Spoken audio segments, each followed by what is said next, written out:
ઓમ નમો નારાયણ. હું અરુણાબેન પી ગોસ્વામી સુરતથી તમારું સ્વાગત કરું છું ઓરુસ કિચનમાં. તો આજે બનાવશું આપણે ઓળો. તો એને આપણે તળીને બનાવશું. તો એના માટે આપણે 2 રીંગણા લીધા છે આ રીતના, અને 4 ટમેટાં અને 4 ડુંગળી અને લીલા ધાણા થોડાક, ને મીઠું જોઈએ સ્વાદ પ્રમાણે, ને થોડાક આપણે આ લીલા મરચાં લીધા અને લસણ એક ગાંઠિયો, અને થોડુંક આદું અને આ લીલી હળદર, અને નોર્મલ રેગ્યુલર મસાલા જોઈએ આપણે, લાલ મરચું, હળદર, ધાણા, જીરું, એ બધું તેલ જોઈએ આપણે. તો આટલી વસ્તુ આપણે જરૂર પડશે. તો પહેલાં આપણે આ રીંગણા છે એને સુધારવાના છે. તો આને આપણે ધોઈ નાખ્યા છે. તો થોડુંક કોરું કરી લેવું. આ રીતે કપડું લઈને લોહી નાખવાનું. અને ટમેટાએ આપણે ધોઈ નાખ્યા છે.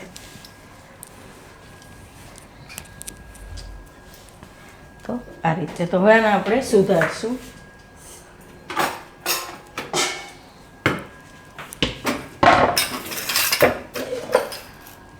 તો પહેલાં આપણે એને આ કાઢી નાખીશું, એના કાંકશા આ રીતના.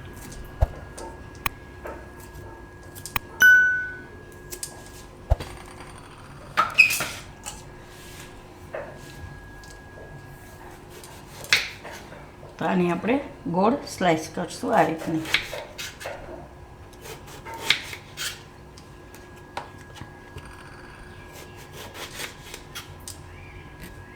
આ રીતના એકદમ મસ્ત બી વગરના રીંગણા છે.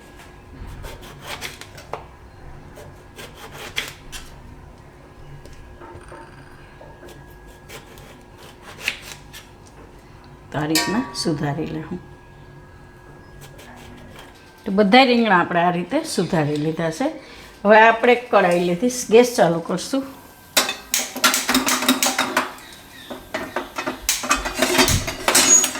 આમાં આપણે તેલ નાખીશું. તો આ રીતે આપણે તેલ નાખવાનું છે. બધી બાજુ આપણે આ રીતે ફેલાઈ જાય એ રીતે 1 ચમચા જેટલું નાખ્યું. એને ગરમ થવા દે હું. તો એ ગરમ થાય ત્યાં સુધીમાં ટમેટાં છે આપણે એને આપણે 2 ભાગ કરવાના છે. તો આ ઉપરથી કાપી નાખશું થોડુંક, અને આ રીતે 2 ટુકડા કરવાના છે. અને આ ટમેટાં દેશી છે, તો આ થોડાક ખાટા હોય તો આનો ટેસ્ટ સારો આવે છે. ગોળ ટમેટાં હોય ને એ દેશી હોય છે.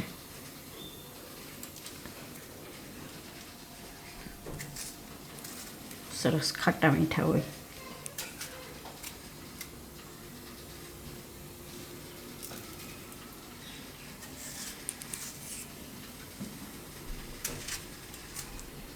આ રીતે હવે આપણે તેલ ગરમ થાય એટલે એમાં આપણે આ રીંગણાને ગોઠવી દેવાના. ટમેટાં અને રીંગણા 2.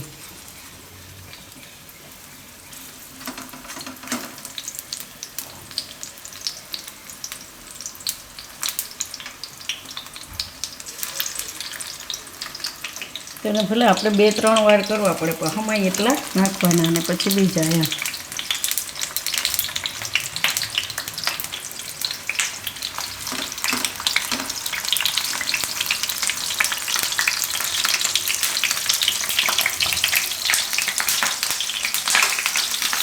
થોડાક થાય એટલે ફેરવી નાખવાનું.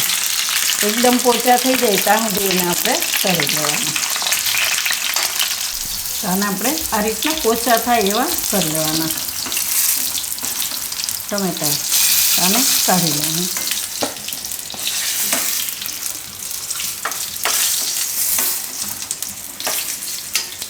આ રીતના. અને રીંગણાને આપણે અલગથી કાઢી લઈશું બીજા વાસણમાં.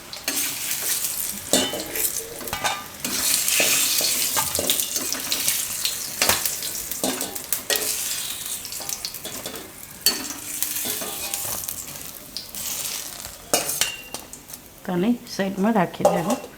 અને આમાં જ આપણે જરૂર પડે તો બીજું થોડુંક તેલ નાખી અને બીજા રીંગણા મૂકી દેવું આપણે.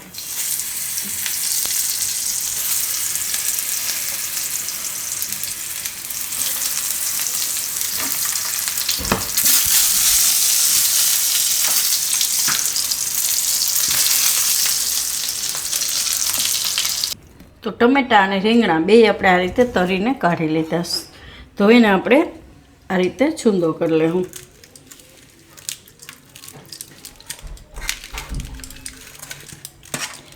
તમારે આને પ્યુરી બનાવી હોય તો પ્યુરી બનાવી શકો, પણ આ રીતે આ એકદમ પોચા થઈ ગયા છે તો એકદમ સરસ થઈ જશે આ રીતના.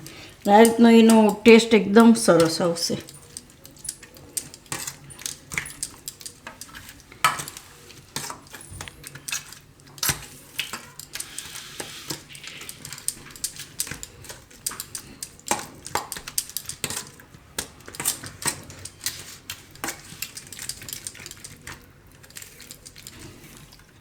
તો હવે આપણે એને સાઈડમાં રાખી દેવું. અને રીંગણા, તો રીંગણાને આપણે એ રીતે દબાવી લેવું. એકદમ પોચા થઈ ગયા તો આ રીતે છૂંદો કરી લેવું આનો. તમારે છાલ કાઢવી હોય તો કાઢી શકો, ને રાખવી હોય તો કંઈ નહીં. આપણે શાકમાં તો છાલ રાખતા જ હોઈએ. તો આ રીતે એને દબાવીને કરી લેવું. તો આપણે બધું આ રીતે કરી લીધું છે. રીંગણાએ આ રીતે છૂંદો કરી લીધો, જે રીતે આપણે ઓરાનું કરીએ એ રીતે. તો આ બેને અત્યારે સાઈડમાં રાખી દઉં અને બીજી તૈયારી કરશું વઘારની. તો આ ડુંગળી,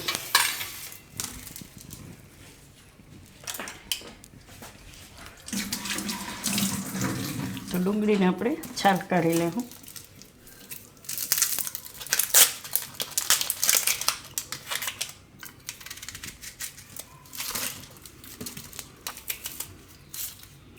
તો આની આપણે ગ્રેવી પ્યુરી બનાવવાની છે, આખી નથી નાખવાની. તો પહેલાં બધી છાલ કાઢીને ધોઈ નાખશું. તો આ ડુંગળી આપણે છાલ કાઢીને ધોઈ લીધી છે, તેને આપણે આમાં લઈ લેવું મિક્સર જારમાં.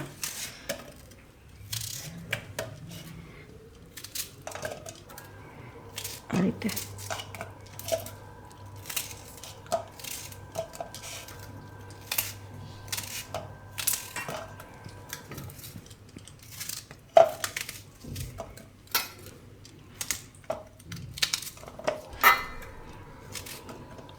અને આપણે પીસી લેવું.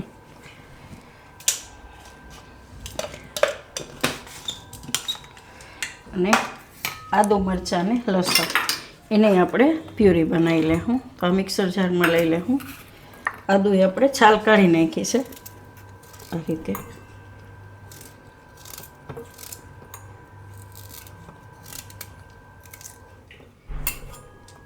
અને મરચાં,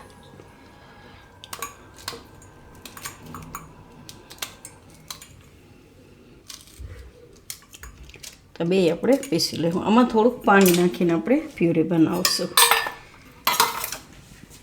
તો આપણે બે પીસી લીધું સારી રીતે. આ ડુંગળી અને આદુ મરચાં ને લસણ, આ બધું અત્યારે સાઈડમાં રાખી દેવું. આમાં આપણે તેલ ગરમ મૂકી દેવું વઘાર માટે.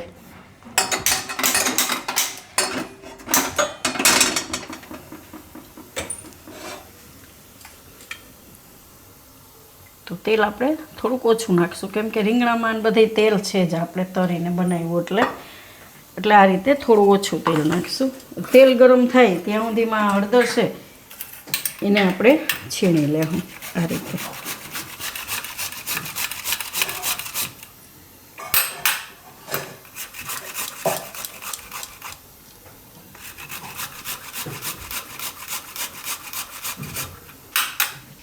તો હળદર આપણે છીણી લીધી સારી રીતે. તો તેલ આપણું ગરમ થઈ ગયું, તો એમાં આપણે પહેલાં નાખીશું આ હળદર, એટલે શેકાઈ જાય. આમાં ગેસ ધીમો કરી દેવું.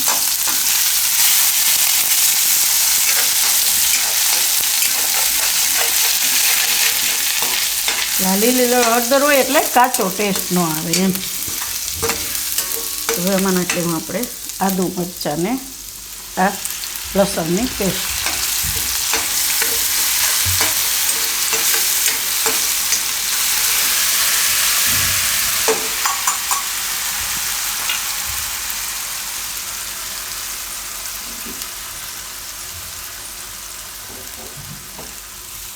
એકદમ મસ્ત ટેસ્ટ આવશે આ રીતે. અને કંઈ મોઢામાં નહીં આવે. તો થોડીક વાર આને તેલમાં શેકી લેવાનું.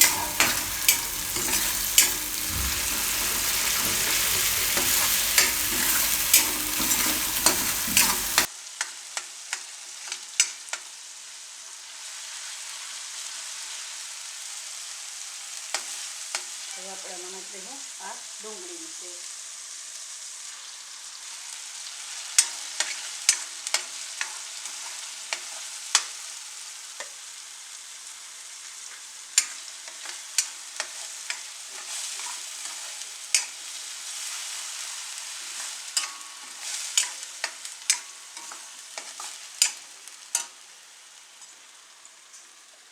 અને થોડીક વાર આપણે પકાવી લઈશું.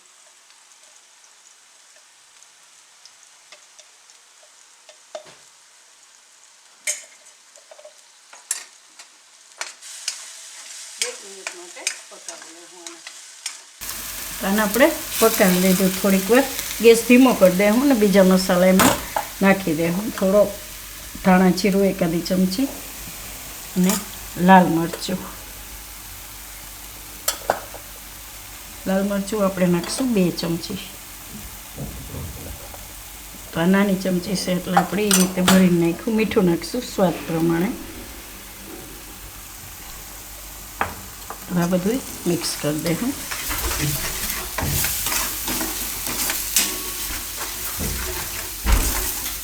આ રીતે મિક્સ કરીને એમાં આ ટમેટા નાખી દઉં.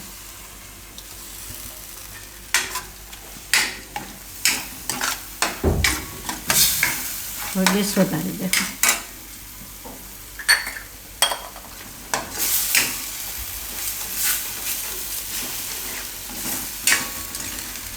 બધું મિક્સ કરી દેવાનું આ રીતે. હવે થોડીક વાર પાકવા દઉં આમાં એકાદી મિનિટ. કોઈ ટમેટું આખું રહી ગયું હોય તો આ રીતે ભાંગી નાખવાનું. અને થોડીક વાર પકાવી લીધું છે આપણે. ટમેટા પાકેલા જ છે, ખાલી મસાલામાં થોડીક વાર બસ પાકે એટલે. હવે એમાં થોડાક લીલા ધાણા નાખી દઉં. થોડાક ઉપરથી નાખીશું.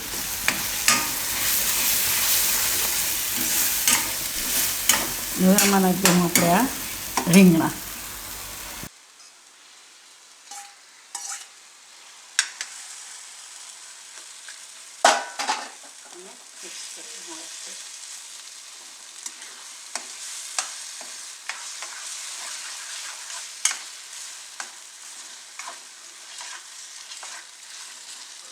આમાં એમ થોડુંક આખું રહી ગયું હોય તો આ રીતે ભાંગી નાખવાનું. જે રીતે ઓળો આપણે કેમ આ રીતે કરીએ એ રીતે. થોડીક વાર આને પાકવા દેવું મસાલામાં રીંગણાને.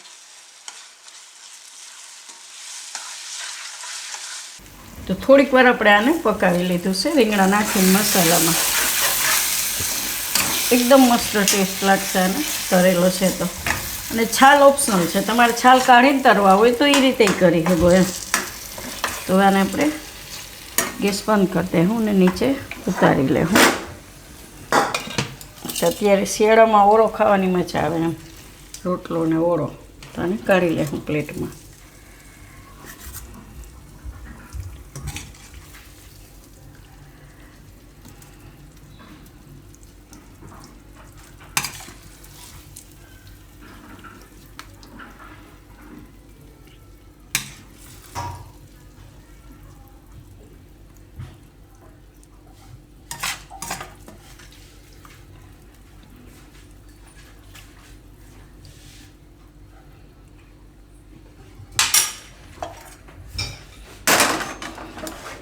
તો તૈયાર છે આપણો રીંગણાનો ઓળો તળીને એમ.